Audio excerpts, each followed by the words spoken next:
برکت. د لارې په غاړه د ناست سوداګر مخې ته په ایخي تختې باندې لیکلي وو: زه ړوند یم، له ما سره مرسته وکړئ.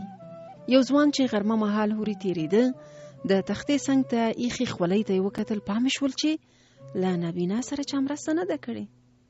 ځوان د تختې په شا بل څه ولیکل.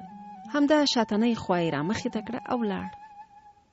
مازدیګر چې ځوان بیا هورې تېرېده د نابینا مخې ته په ایخي خولۍ کې ډېرې پیسې ولیدې. نابینا له آوازه وپېژاند او پوښتنه یې ورنه وکړه: تا په تختې باندې څه لیکلي دي چې معجزه وشوه او هر څوک پیسې راکوي؟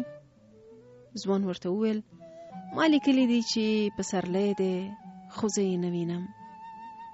نابینا لا د دې جملې په باره کې فکر کاوه چې ځوان زیاته کړه: په ژوند کې هر برکت په تغییر کې دی. که هر وخت پوه شوې چې روزګار دی په ټپه ولاړ دی، لاره بدله کړه. یو څه بدلون یا تغییر راوله، چارې به خامخا سمې شي.